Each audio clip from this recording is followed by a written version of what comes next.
Houston! Here it is! My name is Ian. Hello?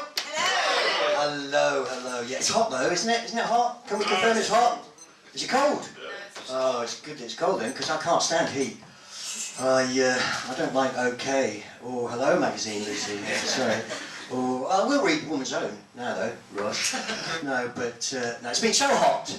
Water poet people, touching cloth at the water poet. It's been so hot, ladies and gentlemen, that I've been sweating like Lord Janner's solicitor. Yeah. But don't groan at that. Don't groan at that. Sometimes I get groans and moans when I do comedy, and I get laughed at, and the occasional clap when I have sex. So I'm doing things the wrong way around, I think. But no, I mean, some people groan when I mention Lord Greville Janner on the basis, perhaps, that I should respect someone from the House of Lords who's got Alzheimer's. Well, if only it were as easy for his victims to forget things.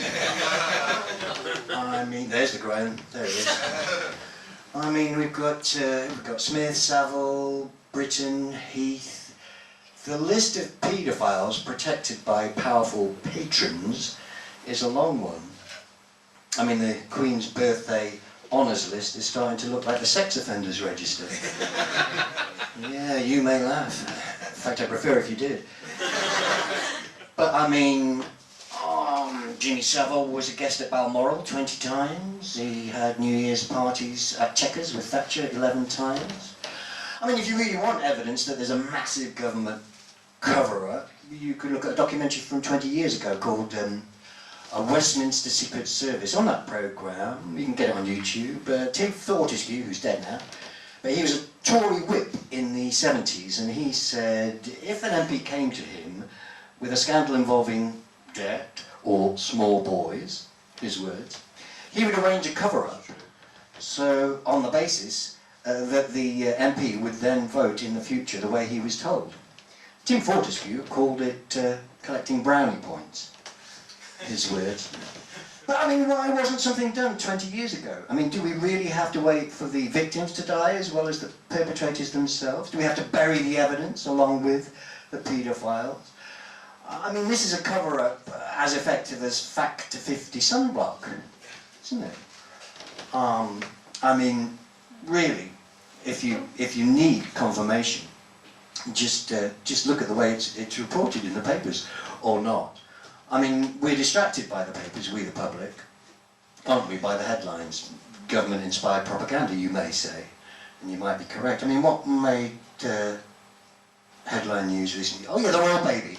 The Royal Baby, when she was born, every picture on that Sunday morning had the same photograph. Very patriotic. Winston Churchill, I think it was. Well, all babies look like Winston Churchill. Yeah, but Camilla Tominey, does anyone know who Camilla Tominey is? She's the Express, the Daily Express royal columnist.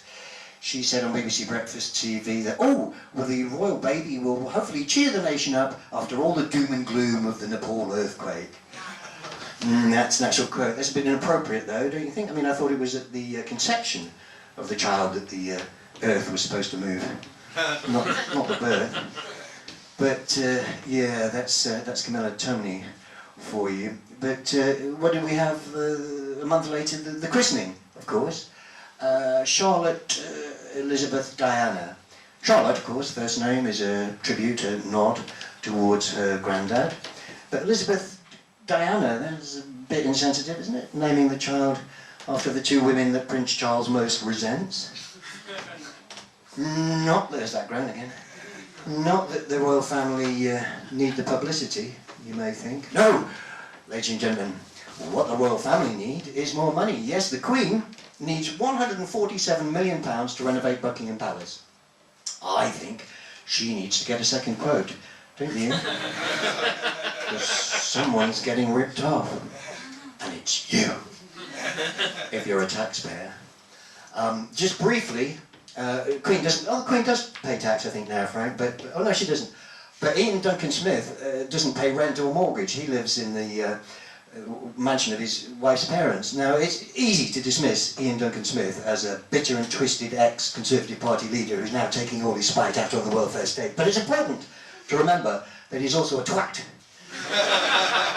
He has cut child poverty by shifting the goalposts in a Sepp Blatter style, by excluding kids whose parents work and somehow weirdly factoring in their exam results. It's just dodged the statistics.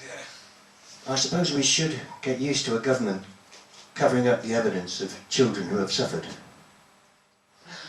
Well, on that note, clearly a flat note, I shall hand you back to Frank. Thank you. Just to leave the stage. He was all political and shit. There he goes. That was over here, yes! Right, okay, listen, we're at that point, we've reached the ultimate part of the night, the last act on. Now, I want to remind everyone in this room, acts and non-acts, this